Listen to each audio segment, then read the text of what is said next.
ನಮಸ್ಕಾರ ವೀಕ್ಷಕರೇ, ಗೃಹಲಕ್ಷ್ಮಿ ಯೋಜನೆಯ 11 ಮತ್ತು 12ನೇ ಕಂತಿನ ಹಣ ಇಂದು 12 ಜಿಲ್ಲೆಗಳಿಗೆ ಬಿಡುಗಡೆ ಆಗ್ತಾ ಇರುವಂಥದ್ದು. ಸೊ ಹಾಗಾದರೆ ಆ ಒಂದು 12 ಜಿಲ್ಲೆಗಳನ್ನು ನೀವು ತಿಳ್ಕೊಳ್ಳಬೇಕು. ಯಾಕಪ್ಪ ಅಂದರೆ ಆ ಒಂದು 12 ಜಿಲ್ಲೆಗಳಲ್ಲಿ ನಿಮ್ಮ ಜಿಲ್ಲೆನೂ ಕೂಡ ಆಗಿರ್ಬೋದು, ನಿಮ್ಮ ಖಾತೆಗೂ ಕೂಡ ಹಣ ಜಮಾ ಆಗುವಂತಹ ಚಾನ್ಸಸ್ ಇರುತ್ತೆ. ಯಾಕಂದರೆ ಈಗಾಗಲೇ ಸಿಕ್ಕಾಪಟ್ಟೆ ಜನರಿಗೆ ಜಮಾ ಆಗ್ತಾ ಇರುವಂಥದ್ದು. ಸೊ ನಿನ್ನೇನು ಕೂಡ ಸಾಕಷ್ಟು ಜನರು ಫಲಾನುಭವಿಗಳು ಕಮೆಂಟ್ ಮಾಡಿದರೆ 2,000 ರೂಪಾಯಿ ಜಮಾ ಆಗಿದೆ ಅಂತ, ಇನ್ನೊಂದು 4,000 ಕೂಡ ಜಮಾ ಆಗಿದೆ ಅಂತ ಸಾಕಷ್ಟು ಫಲಾನುಭವಿಗಳು ಕೂಡ ಜಮಾ ಆಗಿದೆ ಅಂತ ಕಮೆಂಟ್ ಕೂಡ ಮಾಡ್ತಾ ಇದ್ರು. ಸೊ ಹಾಗಾದ್ರೆ ಇಲ್ಲಿ 2 ಕಂತುಗಳು ಕೂಡ ಒಬ್ಬೊಬ್ಬರಿಗೆ ಬಂದಿದೆ. ಹಾಗಾದ್ರೆ ಇನ್ನು ಒಂದೊಂದು ಕಂತುಗಳು ಕೂಡ ಸಾಕಷ್ಟು ಫಲಾನುಭವಿಗಳಿಗೆ ಬರೀ 2,000 ರೂಪಾಯಿ ಮಾತ್ರ ಜಮಾ ಆಗಿರುವಂಥದ್ದು. ಸೊ ಅದ್ರ ಬಗ್ಗೆನೂ ಕೂಡ ಕ್ಲಾರಿಟಿಯನ್ನು ಕೊಡ್ತೀನಿ. ಯಾಕೆ 2,000 ರೂಪಾಯಿ ಬರ್ತಾ ಇದೆ, ಇನ್ನು ಕೆಲವೊಂದಿಷ್ಟು ಫಲಾನುಭವಿಗಳಿಗೆ ಯಾಕೆ 4,000 ಹಣ ಬರ್ತಾ ಇದೆ ಅಂತ ಹೇಳೋದಾದ್ರೆ ಅದ್ರ ಬಗ್ಗೆನೂ ಕೂಡ ಕ್ಲಾರಿಟಿಯನ್ನು ಕೊಡ್ತೀನಿ. ಸೊ ಜೊತೆಗೆ ಇನ್ನೊಂದು ಇಂಪಾರ್ಟೆಂಟ್ ಮಾಹಿತಿ ಏನಪ್ಪ ಅಂದರೆ, ಇದು ಲಕ್ಷ್ಯ ಕೊಟ್ಟು ಕೇಳಲೇಬೇಕು ಎಲ್ಲರಿಗೂ ಕೂಡ. ಇಲ್ಲಿ ನೋಡಿ, ಸ್ವಂತ ಆಸ್ತಿ ಪಾಸ್ತಿ, ಹೊಲ ಗದ್ದೆ, ಪ್ಲಾಟ್ಗಳು, ಮನೆ, ಸೊ ಯಾವುದೇ ವಸ್ತುಗಳು ಇರಲಿ, ಅಂದರೆ ನಿಮ್ಮ ಒಂದು ಹೆಸರಲ್ಲಿ ಯಾವುದೇ ರೀತಿಯಾದಂತಹ ಹೊಲ ಗದ್ದೆಗಳಿರಲಿ, ಸೊ ನಿಮ್ಮ ಹತ್ರ ಮನೆ ಇದೆಯಾ, ಸ್ವಂತ ಮನೆ, ಸೊ ನೀವು ಕೂಡ ನೋಡಲೇಬೇಕು. ಆಸ್ತಿ ಪಾಸ್ತಿ, ಹೊಲ ಗದ್ದೆ ಯಾವುದೇ ರೀತಿಯಾದಂತಹ ಇದ್ರೂ ಕೂಡ ನೀವು ನೋಡಲೇಬೇಕಾಗತ್ತೆ. ಸೊ ಇದು ಕೃಷ್ಣ ಬೈರೇಗೌಡ ಅವರು ಮಾಹಿತಿಯನ್ನು ಹೊರಡಿಸಿರುವಂಥದ್ದು. ಸೊ ಏನಿದು ಮಾಹಿತಿ ಅನ್ನೋದಂಥದ್ದನ್ನು ನಾನು ಈ ಒಂದು ವಿಡಿಯೋದಲ್ಲಿ ತಿಳಿಸ್ಕೊಡ್ತೀನಿ. ಕಂಪ್ಲೀಟ್ ಆಗಿ ನೋಡಿ. ಚಾನಲ್ಗೆ ಸಬ್ಸ್ಕ್ರೈಬ್ ಮಾಡಲಿ ಅಂದರೆ ದಯವಿಟ್ಟು ಬೇಗನೆ ಸಬ್ಸ್ಕ್ರೈಬ್ ಮಾಡ್ಕೊಳ್ಳಿ. ವಿಡಿಯೋಕ್ಕೆ ಒಂದು ಲೈಕ್ ಕೊಟ್ಟು ವಿಡಿಯೋನ ನೋಡಲಿಕ್ಕೆ ಸ್ಟಾರ್ಟ್ ಮಾಡಿ. ಈಗ ನಾನು ಡೈರೆಕ್ಟ್ ಆಗಿ ಟಾಪಿಕ್ಗೆ ಬಂದ್ಬಿಡ್ತೀನಿ. ಇಲ್ಲಿ ನೋಡಿ ವೀಕ್ಷಕರೇ, ಕೃಷ್ಣ ಬೈರೇಗೌಡ ಅವರು ಹೊರಡಿಸಿರುವಂತಹ ಮಾಹಿತಿ ಏನಪ್ಪಾ ಅಂದರೆ, ಸೊ ಮೊದಲನೇದಾಗಿ ತಿಳಿಸ್ಕೊಡ್ತೀನಿ. ಸೊ ನೆಕ್ಸ್ಟ್ ಗೃಹಲಕ್ಷ್ಮಿ ಯೋಜನೆಯ ಬಗ್ಗೆ ನಾನು ಮಾಹಿತಿ ತಿಳಿಸ್ತೀನಿ. ಸೊ ಮಧ್ಯದಲ್ಲಿ ಆ ಒಂದು 12 ಜಿಲ್ಲೆಗಳನ್ನ ನಾನು ನಿಮಗೆ ಒಂದೊಂದಾಗಿ ತಿಳಿಸ್ಕೊಡ್ತೀನಿ. ಸೊ ಹೀಗಾಗಿ ಕಂಪ್ಲೀಟ್ ಆಗಿ ವಿಡಿಯೋನ ನೀವು ನೋಡಲೇಬೇಕು ವೀಕ್ಷಕರೇ. ಒಂದೊಂದಾಗಿ ನಾನು ಪಿನ್ ಟು ಪಿನ್ ಮಾಹಿತಿಯನ್ನು ತಿಳಿಸ್ತಾ ಹೋಗ್ತೀನಿ. ಇಲ್ಲಿ ನೋಡಿ, ಮೊದಲನೇದಾಗಿ ಇಲ್ಲಿ ಸ್ವಂತ ಹೊಲ ಗದ್ದೆ ಮನೆ, ಯಾವುದೇ ರೀತಿಯ ಆಸ್ತಿ ಪಾಸ್ತಿಗಳನ್ನು ಹೊಂದಿರ್ತೀರಲ್ಲ, ಸೊ ನೀವು ಎಲ್ಲರಿಗೂ ಕೂಡ ನಾನು ಹೇಳ್ತಾ ಇದ್ದೀನಿ. ಇಲ್ಲಿ ನೋಡಿ, ಹೊಸ ರೂಲ್ಸ್ಗಳು ಬಂದಿರುವಂಥದ್ದು. ಇಲ್ಲಿ ಏನು ಭಯಪಡಬೇಕಾಗಿರುವಂತಹ ಅವಶ್ಯಕತೆ ಇಲ್ಲ. ಇದು good news country, so good news ಆಗಿರುತ್ತೆ. ನೋಡಿ, ಇಲ್ಲಿ ಯಾವ ಆಸ್ತಿನ ಯಾವ ಜಿಲ್ಲೆಯಲ್ಲಿಯೂ ಕೂಡ ನೋಂದಣಿ ಮಾಡ್ಕೊಳ್ಬೋದು. ಯಾವುದೇ ಜಿಲ್ಲೆಯಲ್ಲಿರುವಂತಹ ಆಸ್ತಿ ಇರುತ್ತೆ. ಈಗ ಬೆಳಗಾವಿಯಲ್ಲಿರುವಂತಹ ಆಸ್ತಿಯನ್ನು ನಾವು ಹೋಗಿ ಹಾವೇರಿ ಜಿಲ್ಲೆಯಲ್ಲಿ ಕೂಡ ನೋಂದಣಿ ಮಾಡ್ಕೋಬೋದು. ಇದೇಗಪ್ಪ ಯಾವ ರೀತಿ, ಈಗ ಮೊದಲು ಇದ್ದಿದ್ದಿಲ್ಲಲ್ವ ಇದು ಅಂತ ನೀವು ಕೇಳ್ಬೋದು.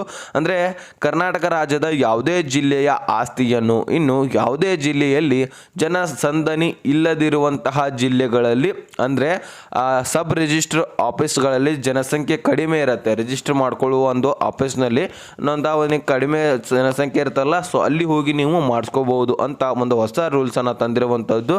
ಇಲ್ಲಿ ನೋಡಿ, ಮೊದಲು ಹೇಗಿತ್ತಪ್ಪ ಅಂದರೆ, ಸೊ ಈ ರೀತಿ ಇರಲಿಲ್ಲ. ಯಾವ ಜಿಲ್ಲೆಯಲ್ಲಿ ಆಸ್ತಿ ಇರುತ್ತೋ ಆಯಾ ಜಿಲ್ಲೆಯಲ್ಲಿ ಆಯಾ ತಾಲೂಕಿನಲ್ಲಿ ಸಬ್ ರಿಜಿಸ್ಟರ್ ಆಫೀಸ್ಗಳಲ್ಲಿ ಮಾತ್ರ ನೋಂದಣಿ ಹೋಗಿ ಮಾಡಬೇಕಾಗಿತ್ತು. ಅಂದರೆ ಈಗ ನಮ್ಮ ಒಂದು ಸಿಟಿ ಬೆಳಗಾವಿ, ನಮ್ಮ ಒಂದು ಆಸ್ತಿನೂ ಕೂಡ ಬೆಳಗಾವಿನಲ್ಲಿ ಇದೆ ಅಂತ ಅಂದ್ಕೊಳ್ಳಿ. ಸೊ ನಾವು ಕೂಡ ಬೆಳಗಾವಲ್ಲಿರುವಂತಹ ಒಂದು, ನಾವು ಯಾವ ತಾಲೂಕಿನಲ್ಲಿ ಇರ್ತೀವ ಆ ಒಂದು ತಾಲೂಕಿನಲ್ಲಿ ಹೋಗಿ ನಾವು ಸಬ್ ರಿಜಿಸ್ಟರ್ ಮಾಡ್ಕೋಬಹುದಾಗಿತ್ತು. ಸೊ ಈಗ ಆ ರೀತಿ ಇಲ್ಲ. ಈಗ ಅದನ್ನು ಒಂದೇ ಸ್ಟೇಟು ಒಂದೇ ರಿಜಿಸ್ಟ್ರು ಅಂತ ಒಂದು ಹೊಸ ರೂಲ್ಸ್ ತಂದಿದ್ದಾರೆ. ಒಂದೇ ಸ್ಟೇಟು ಒಂದೇ ರಿಜಿಸ್ಟರ್ ಅಂತ ಹೊಸ ರೂಲ್ಸ್ ತಂದುಬಿಟ್ಟು, ಸೊ ನಿಮ್ಮ ಒಂದು ಆಸ್ತಿಯನ್ನು ಎಲ್ಲಿ ಯಾವ ಜಿಲ್ಲೆಯಲ್ಲಿ ಕಡಿಮೆ ಕಡಿಮೆ ಜನಸಂಖ್ಯೆಯಿಂದ ರಿಜಿಸ್ಟರ್ ಮಾಡ್ಕೋತಾ ಇರ್ತಾರೆ, ರಶ್ ಆಗಿರಲ್ಲ ನೋಡಿ, ಸೊ ಅಲ್ಲಿ ಹೋಗಿ ನೀವು ರಿಜಿಸ್ಟರ್ನ ಮಾಡ್ಕೋಬಹುದು. ಸೊ ಇದರಿಂದ ನಿಮಗೂ ಕೂಡ ಟೈಮ್ ಉಳಿಯುತ್ತೆ, ಮತ್ತು ಇಲ್ಲಿ ಆ ಕೆಲಸ ಮಾಡುವವರೆಗೂ ಕೂಡ ಅಷ್ಟೊಂದು ಪ್ರಾಬ್ಲಮ್ ಆಗಲ್ಲ. ಇಲ್ಲ ಅಂದರೆ ಒಬ್ಬೊಬ್ಬರ ಕಡೆ ಸಿಕ್ಕಾಪಟ್ಟೆ ಜನಸಂಖ್ಯೆ ಇರುತ್ತೆ, ಒಂದೊಂದು ಕಡೆ ಇರಲ್ಲ, ಅಲ್ಲಿ ಏನು ಖಾಲಿನೇ ಇರ್ತಾರೆ. ಒಬ್ಬೊಬ್ಬರ ಕಡೆ ಕೆಲಸ ಮಾಡೋರು ಕಡಿಮೆ ಇರ್ಬೋದು, ಅಲ್ಲಿ ಜನಸಂಖ್ಯೆ ಹೆಚ್ಚು ಕೂಡ ಇರ್ಬೋದಲ್ವಾ. ಸೊ ಹೀಗಾಗಿ ಅಧಿಕಾರಿಗಳಿಗೂ ಕೂಡ ಕಂಫರ್ಟೇಬಲ್ ಆಗುತ್ತೆ, ನಿಮಗೂ ಕೂಡ ಒಂದು ಟೈಮ್ ಕೂಡ ಉಳಿಯುತ್ತೆ. ಸೊ ಈ ರೀತಿಯಾಗಿ ಒಂದು ಸ್ಟೇಟ್ ಒಂದು ರಿಜಿಸ್ಟರ್ ಅಂತ ಒಂದು ರೂಲ್ಸನ್ನು ತಂದಿರುವಂಥದ್ದು. ಅದನ್ನು ಯೋಜನೆಯ ಮೂಲಕ ಕರ್ನಾಟಕ ರಾಜ್ಯದ ಯಾವುದೇ ಜಿಲ್ಲೆಯಲ್ಲಿ ನೋಂದಣಿ ಕೂಡ ಮಾಡಬಹುದಾಗಿರುತ್ತೆ. ಇದು ಮೊದಲು ಏನಿತ್ತಪ್ಪ ಅಂದರೆ, ಬೆಂಗಳೂರಿನಲ್ಲಿ ಅಷ್ಟೇ ಸೀಮಿತವಾಗಿತ್ತು. ಬೆಂಗಳೂರಿನಲ್ಲಿ ಏನು ಮಾಡ್ತಾಯಿದ್ರು, ಯಾವ ಬೇಕಾದರೂ ಕೂಡ ಹೋಗಿ ಎಲ್ಲಿ ಬೇಕಾದರೂ ಕೂಡ ಹೋಗಿ ರಿಜಿಸ್ಟರ್ ಮಾಡ್ಬೋದಾಗಿತ್ತು. ಸೊ ಆ ರೀತಿಯಾಗಿರುವಂತಹ ರೂಲ್ಸನ್ನು ಈಗ ಕರ್ನಾಟಕದ ಪ್ರತಿ ತಾಲೂಕಿನಲ್ಲಿ ಕೂಡ ತರ್ತಾ ಇರುವಂಥದ್ದು. ಈಗ ನೋಡ್ರಿ, ಏನು ಮಾಡ್ತಾರೆ ಅಂದರೆ, ಒಮ್ಮೆಲೆ ಎಲ್ಲರ ಕಡೆ ತರಲ್ಲ. ಸೊ ಇದನ್ನು ಹೆಂಗೆ ಮಾಡ್ತಾರೆ ಅಂದರೆ, ಈಗ ಒಂದು 2-3 ಜಿಲ್ಲೆಗಳು ತಾಲೂಕುಗಳು ತರ್ತಾರೆ. ನೆಕ್ಸ್ಟು ಅಲ್ಲಿ ಕಂಫರ್ಟೇಬಲ್ ಆಗುತ್ತೆ, ಅವಾಗ ಏನು ಮಾಡ್ತಾರೆ, ಮತ್ತೆ 2-3 ತಾಲೂಕುಗಳಿಗೆ ಜಿಲ್ಲೆಗಳಿಗೆ ತರ್ತಾರೆ. ಈ ರೀತಿಯಾಗಿ ಸ್ಟೆಪ್ ಬೈ ಸ್ಟೆಪ್ಪು ನಮ್ಮ ಕರ್ನಾಟಕ ರಾಜ್ಯದಲ್ಲಿರುವಂತಹ ಎಲ್ಲ ಜಿಲ್ಲೆಗಳಿಗೂ ಕೂಡ ಅದನ್ನು ಕಳಿಸ್ಬಿಟ್ಟು ಸೊ ಎಲ್ಲ ಕಡೆನೂ ಕೂಡ ಜಾರಿ ಮಾಡ್ತಾರೆ ಈ ಒಂದು ಯೋಜನೆಯನ್ನು, ಹೌದಲ್ವಾ. ಸೊ ಇದು ಒಳ್ಳೆಯ ಒಂದು ಯೋಜನೆನೇ, ಒಳ್ಳೆಯ ರೀತಿಯಾಗಿರುವಂತಹ ಒಂದು ಯೋಜನೆ ಅಂತಲೇ ಹೇಳ್ಬೋದು. ಯಾಕಂದರೆ ಇಲ್ಲಿ ಸರದಿ ಸಾಲು ರಶ್ ಆಗುವಂತಹ ಸ್ಥಳದಲ್ಲಿ ಇವರೇನು ಮಾಡ್ತಾ ಇರುವಂಥದ್ದು ಸೊ ಒಳ್ಳೆಯ ನಿರ್ಧಾರವನ್ನು ತೆಗೆದುಕೊಂಡ್ಬಿಟ್ಟು ಸೊ ಆ ರೀತಿ ಪ್ರಾಬ್ಲಮ್ ಆಗಬಾರ್ದು ಅಂತ ಹೇಳಿ ಸೊ ಈ ಒಂದು ಕ್ರಮವನ್ನು ಕೈಗೊಂಡಿರುವಂಥದ್ದು ಕೃಷ್ಣ ಬೈರೇಗೌಡರು. ಸೊ ಒಳ್ಳೆಯ ರೀತಿಯಾದಂತಹ ಸೂಚನೆಯನ್ನು ಹೊರಡಿಸಿರುವಂಥದ್ದು ಈಗ ರಾಜ್ಯ ಸರ್ಕಾರ ವೀಕ್ಷಕರೇ.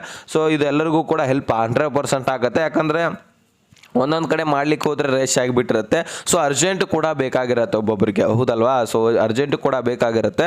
ಸೊ ಅದು ಮತ್ತೊಂದು ಕಡೆ ಹೋಗಿ ನಾವು ರಿಜಿಸ್ಟರ್ ಮಾಡಿಕೊಂಡ್ರೆ ಜನಸಂದಣಿ ಇಲ್ಲದಲ್ಲಿ ಸೊ ನಮಗೆ ಬೇಗನೆ ಆಗಿ ಕೂಡ ಬರುತ್ತೆ, ಮತ್ತು ಟೈಮ್ ಕೂಡ ಉಳಿಯುತ್ತೆ, ನೀವು ಬೇರೆ ಕೆಲಸಗಳನ್ನು ಕೂಡ ಮಾಡ್ಕೋಬಹುದು ಅಂತ ಹೇಳಿ ಸೊ ಈ ರೀತಿ ಹೊಸ ರೂಲ್ಸನ್ನು ತಂದಿರುವಂಥದ್ದು ಕೃಷ್ಣ ಬೈರೇಗೌಡರು. ಸೊ ಇದ್ರ ಬಗ್ಗೆ ಸಂಪೂರ್ಣವಾಗಿ ಕ್ಲಿಯರಿಟಿ ಸಿಕ್ಕಿದೆ ಅಂತ ಅನ್ಕೋತೇನೆ. ಅರ್ಥ ಆಗಿದ್ರೆ ಸೊ ಕಮೆಂಟ್ ಮುಖಾಂತರ ತಿಳಿಸಿ. ಏನಾದರೂ ಕನ್ಫ್ಯೂಷನ್ ಇದ್ರೂ ಸಹಿತ ಅಥವಾ ಡಿಸ್ಕ್ರಿಪ್ಷನ್ ಲಿಂಕು ಇನ್ಸ್ಟಾಗ್ರಾಮ್ ಲಿಂಕು ಡಿಸ್ಕ್ರಿಪ್ಷನಲ್ಲಿ ಇರುತ್ತೆ, ಅಲ್ಲಿಂದ ನನಗೆ ಫಾಲೋ ಕೂಡ ಮಾಡಿಕೊಂಡು ಮೆಸೇಜ್ ಮಾಡಿದ್ರೆ ನಾನು ನಿಮಗೆ ಕ್ಲಾರಿಟಿ ಅಲ್ಲೇ ಕೂಡ ಕೊಡ್ತೀನಿ. ಸೊ ಇದ್ರ ಬಗ್ಗೆ ಕ್ಲಾರಿಟಿ ಸಿಕ್ಕಿದ್ರೆ ಈಗ ಗೃಹಲಕ್ಷ್ಮಿ ಯೋಜನೆ ಕಡೆ ಬಂದ್ಬಿಡೋಣವಾ.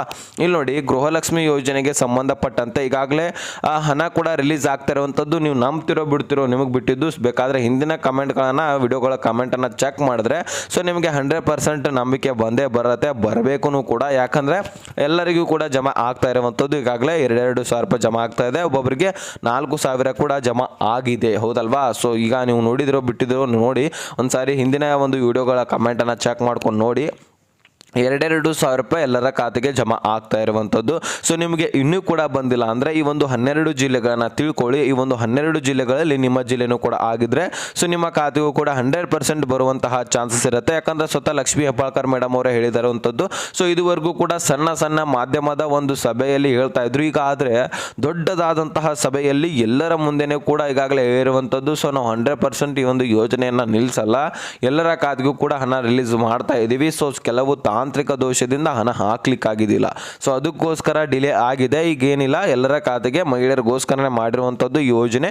ಸೊ ಮಹಿಳೆಯರಿಗೋಸ್ಕರನೇ ಮಾಡಿರುವಂಥದ್ದು, ಇದೆಲ್ಲರ ಖಾತೆಗೆ ಜಮಾ ಮಾಡೇ ಮಾಡ್ತೀವಿ.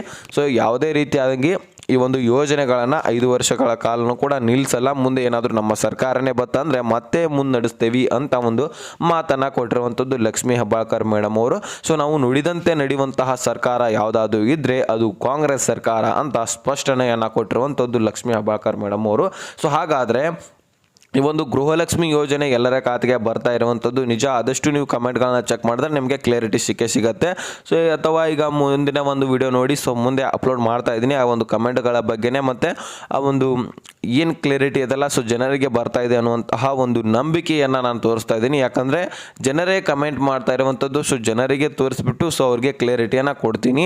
ಸೊ ಮತ್ತು 2,000 ರೂಪಾಯಿ ಯಾಕೆ ಜಮಾ ಆಗ್ತಾ ಇದೆ ಮತ್ತು 4,000 ರೂಪಾಯಿ ಯಾಕೆ ಒಬ್ಬೊಬ್ಬರಿಗೆ ಜಮಾ ಆಗ್ತಾ ಇದೆ, ಸೊ ಅದ್ರ ಬಗ್ಗೆನೂ ಕೂಡ ಅದೇ ವಿಡಿಯೋದಲ್ಲಿ ನಾನು ಕ್ಲಾರಿಟಿಯನ್ನು ಕೊಟ್ಟಿದ್ದೀನಿ. ಸೊ ಅಲ್ಲಿಂದ ನೀವು ನೋಡ್ಕೋಬಹುದು. ನೆಕ್ಸ್ಟ್ ವಿಡಿಯೋ ಬರುತ್ತೆ ನೋಡಿ ಅಲ್ಲಿ, ಓಕೆನಾ. ಸೊ ಇದ್ರ ಬಗ್ಗೆ ನಿಮಗೆ ಕ್ಲಾರಿಟಿ ಸಿಕ್ಕಿದೆ ಅಂತ ಅನ್ಕೋತಾನೆ. ಈಗ 12 ಜಿಲ್ಲೆಗಳನ್ನು ನಾವು ತಿಳ್ಕೊಳ್ಳೋಣ.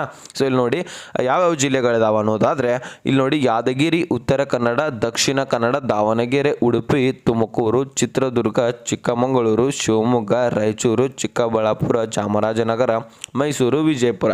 ಸೊ ಇಷ್ಟು ಜಿಲ್ಲೆಗಳಿಗೆ ಹಣ ಜಮಾ ಆಗ್ತಾ ಇರುವಂಥದ್ದು. ಈಗಾಗಲೇ ವಿಜಯಪುರ ಜಿಲ್ಲೆಯಲ್ಲಿ ಕೂಡ ಸಾಕಷ್ಟು ಫಲಾನುಭವಿಗಳಿಗೆ 2,000 ರೂಪಾಯಿ ಅಂತೂ ಬಹಳಷ್ಟು ಫಲಾನುಭವಿಗಳಿಗೆ ಜಮಾ ಆಗಿದೆ. ಕಲಬುರಗಿನಲ್ಲಿ ಕೂಡ ಸಾಕಷ್ಟು ಫಲಾನುಭವಿಗಳಿಗೆ ಜಮಾ ಆಗಿದೆ. ಸೊ ದಾವಣಗೆರೆಯಲ್ಲಿ ಕೂಡ ಸಾಕಷ್ಟು ಫಲಾನುಭವಿಗಳಿಗೆ 2,000 ರೂಪಾಯಿ ಮಾತ್ರ ಜಮಾ ಆಗ್ತಾ ಇರುವಂಥದ್ದು. ಸೊ ನಿಮ್ಗೆ ಬಂದಿಲ್ಲ ಅಂದರೆ ಏನು ತಲೆ ಕೆಡಿಸ್ಕೊಳ್ಳಿಕ್ಕೆ ಹೋಗಬೇಡಿ, 100% ಬರುತ್ತೆ. ಮತ್ತು ಇನ್ನೊಂದು 2,000 ರೂಪಾಯಿ ಮಾತ್ರ ಜಮಾ ಆಗ್ತಾ ಇದೆ ಅಂತ ನೀವು ಏನು ತಲೆ ಕೆಡಿಸ್ಕೊಳ್ಳಿಕ್ಕೆ ಹೋಗಬೇಡಿ.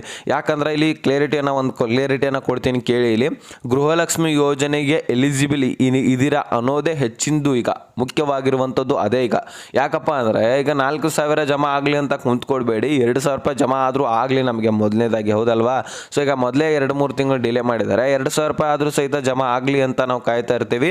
ಸೊ 2,000 ರೂಪಾಯಿ ಆದರೂ ಜಮಾ ಆದರೆ ನಮಗೇನು ಅನಿಸುತ್ತೆ, ನಾವು ಗೃಹಲಕ್ಷ್ಮಿ ಯೋಜನೆಗೆ ಎಲಿಜಿಬಲ್ ಇದ್ದೀವಿ. ಇಷ್ಟೆಲ್ಲ ರೂಲ್ಸ್ಗಳನ್ನು ನಮಗೆ ತಂದರು, ಮತ್ತು ಡಾಕ್ಯುಮೆಂಟ್ಸ್ಗಳನ್ನು ಪ್ರತಿಯೊಂದು ಡಾಕ್ಯುಮೆಂಟ್ಸ್ಗಳನ್ನು ವೆರಿಫಿಕೇಷನ್ ಮಾಡಿದ್ರು, ಮತ್ತು ರೇಷನ್ಸ್ ಕಾರ್ಡ್ಗಳನ್ನು ಕೂಡ ರದ್ದು ಮಾಡ್ತಾ ಇರುವಂಥದ್ದು. ಸೊ ಇದರೆಲ್ಲದರ ಮೇರೆಗೆ ನಾವು ಎಲಿಜಿಬಲ್ ಇದ್ದೀವಿ, ನಮ್ಮ ಎಲ್ಲ ಡಾಕ್ಯುಮೆಂಟ್ಸ್ಗಳು ಕ್ಲಿಯರ್ ಇದಾವೆ ಅಂತ ಅರ್ಥ. ಆದರೆ ಸೊ ಗೃಹಲಕ್ಷ್ಮಿ ಯೋಜನೆಗೆ ಬರ್ತಾ ಇದೆ, ಮುಂದೆನೂ ಕೂಡ ಬರ್ತಾ ಇರತ್ತೆ. ಯಾವುದೇ ರೀತಿಯಾದಂತಹ BPL ರೇಷನ್ಸ್ ಕಾರ್ಡ್ಗಳಿಗೆ ಸಂಬಂಧಪಟ್ಟಂತಹ ಯೋಜನೆಗಳಿಗೂ ಕೂಡ ಬರ್ತಾ ಇರ್ತವೆ ಅನ್ನೋದು ಕನ್ಫರ್ಮ್ ಆಗಿಬಿಡುತ್ತೆ. ಸೊ ಹೀಗಾಗಿ ನಿಮ್ಗೇನು ಹೇಳ್ತಾ ಇದ್ದೀನಿ ನಾನು, ಎಲಿಜಿಬಲ್ ಇದ್ದೀರಾ, 2,000 ರೂಪಾಯಿ ಮಾತ್ರನೇ ಬರಲಿ, ಆದರೆ ಬರಲಿ ಮುಖ್ಯವಾಗಿ ಮೊದಲು ಅಂತ ನಾನು ನಿಮಗೆ ಸ್ಪಷ್ಟನೆಯನ್ನು ಕ್ಲಾರಿಟಿಯನ್ನು ಕೊಡ್ತಾ ಇದ್ದೀನಿ, ಸ್ವಂತ ಅನಿಸಿಕೆಯನ್ನು ಹೇಳ್ತಾ ಇದ್ದೀನಿ. ಯಾಕಂದರೆ ಆ ಒಂದು 4,000 ರೂಪಾಯಿ ಹುಡುಕಾಟದಲ್ಲಿ ನಮಗೇನಾದರೂ ಡಾಕ್ಯುಮೆಂಟ್ಸ್ಗಳು ಕ್ಲಿಯರ್ ಇದಾವೆ ಅನ್ನೋದು ನಮ್ಗೆ ಗೊತ್ತಾದರೆ ಸಾಕಲ್ವಾ, ಹೌದಲ್ವಾ. ಈಗ ಮುಖ್ಯವಾಗಿರುವಂಥದ್ದು ಅದೇನೇ, ನಮಗೆ 100% ಆಗಿ ಹಣ ಬರಬೇಕಾಗಿದೆ. ಈಗ ಒಂದು ಸ್ವಲ್ಪ 2,000 ರೂಪಾಯಿ ಆದರೂ ಬರಲಿ ಒಟ್ಟು.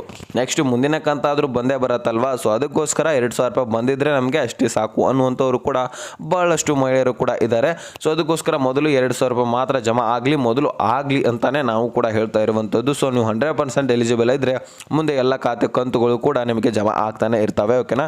ಸೊ ಎಲ್ಲನೂ ಕೂಡ ಕ್ಲಿಯರ್ ಆಗಿ ನಿಮಗೆ ತಿಳಿಸ್ಕೊಟ್ಟಿದ್ದೀನಿ. ಸೊ ಅರ್ಥ ಆಗಿದ್ರೆ ಲೈಕ್ ಮಾಡಿ, ನಿಮ್ಮ ಸ್ನೇಹಿತರಿಗೆ ಶೇರ್ ಮಾಡಿ, ಹಾಗೆ ಸಬ್ಸ್ಕ್ರೈಬ್ ಮಾಡಿ ಅಂತ ಹೇಳ್ತಾ ಮತ್ತೆ ಮುಂದಿನ ಮಾಹಿತಿ ಒಂದಿಗೆ ಸಿಗೋಣ. ಸೊ ಅಲ್ಲಿ ತನಕ ಬಾಯ್ ಬಿಟ್ಟು ಫ್ರೆಂಡ್ಸ್.